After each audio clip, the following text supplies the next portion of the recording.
Public Schools First North Carolina believes that school diversity still matters, so pushing back on resegregation of our schools is a battle worth fighting. This is the first part of a series highlighting North Carolina's history of school diversity and honoring North Carolinians who contributed to the cause of Black education and school integration. Part 1, the Slavery Era. When you look at the bigger picture, it's evident that education has been segregated for most of North Carolina's history. There were two eras of improvement, the first after emancipation during Reconstruction, and the second during the Civil Rights Movement. In Part 1, we're going to focus on the beginnings, the era of slavery starting in 1776 with our first Constitution and ending in 1865 with the close of the Civil War.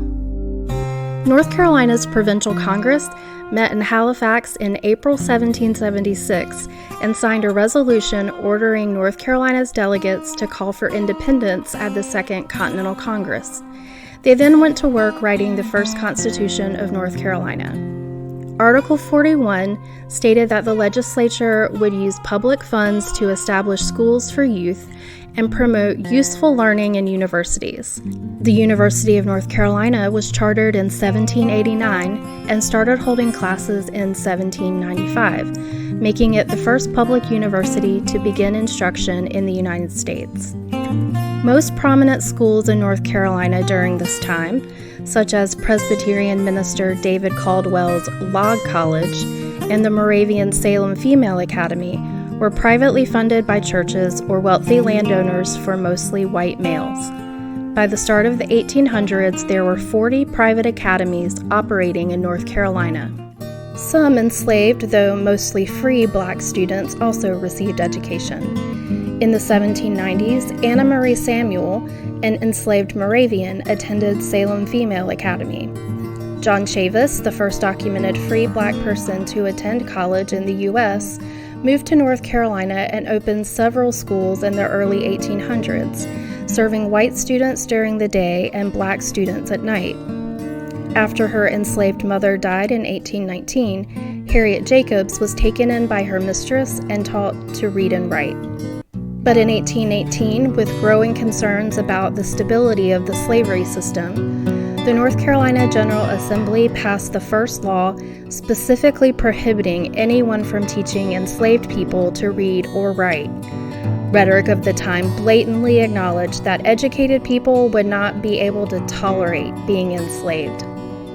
As the abolitionist movement began to pick up, like when David Walker published Appeal to the Colored Citizens of the World, Southern states sounded an alarm. The North Carolina General Assembly passed harsher punishments for anyone teaching enslaved persons to read or write in 1831. After Nat Turner's rebellion the following year, the slave codes were expanded again to include prohibiting free persons of color or enslaved persons from preaching or holding worship or prayer meetings in groups with other families. A state literary fund had been established in 1825 to subsidize public schools, and in 1836, federal surplus money allowed it to grow. Between 1839 and 1841, the General Assembly passed the Education Act, and the first common schools opened in Rockingham County. Because the literary fund was allocated based on federal numbers, which included 3/5 of the enslaved population, though they were not allowed to attend schools, more money went to the white students in the eastern counties than to the western. To meet their needs, churches in the western counties began to create private schools and seminaries like Duke and Wake Forest. 287 private academies, most religious and many short-lived, were chartered in the first half of the 19th century. By 1850, more than 100,000 white children attended common schools in North Carolina. To manage the growing system, the General Assembly established the Office of Superintendent of Common Schools in 1853. The state began to emphasize teacher training, standardization of textbooks, and oversight of local school districts.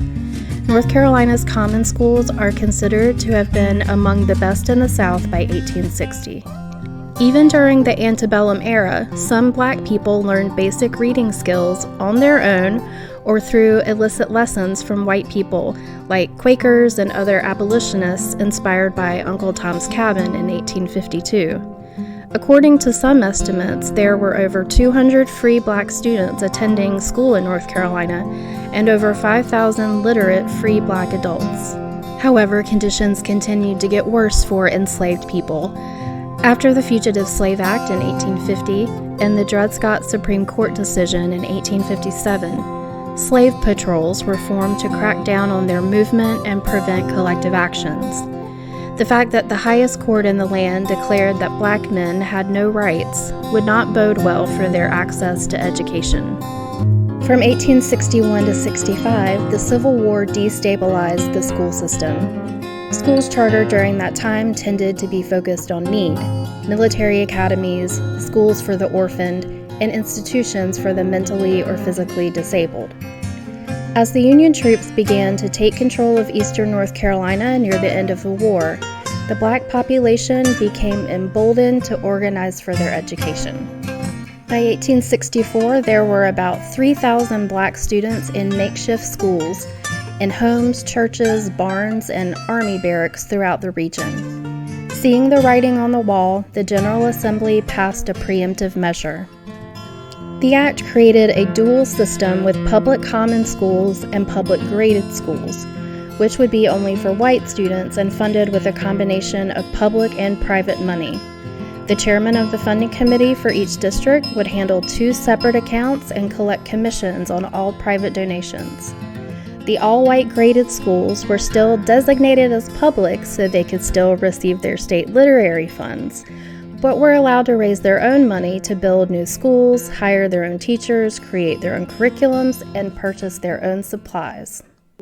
So how does this history relate to our current situation in North Carolina schools? First, fear of black empowerment led to bans on learning to read and write, and now we have culture wars over what teachers can say about race and history lessons and massive book banning campaigns. Second, private education in North Carolina has always been mostly religious and continues to be so, and now we have a huge transfer of public money into religious schools, many of which practice various forms of discrimination, through a universal voucher program. Third, an initial step in creating a dual system of public education at the end of the Civil War was to create all-white graded schools that were a hybrid of public and private, so those schools would be wealthier and have more autonomy than the common schools.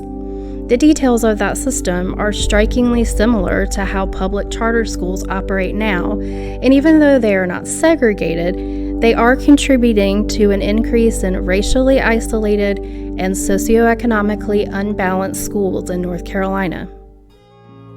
Learn more about school diversity at publicschoolsfirstnc.org. Stay tuned for Part 2, Reconstruction and Jim Crow Era, 1865 to 1954.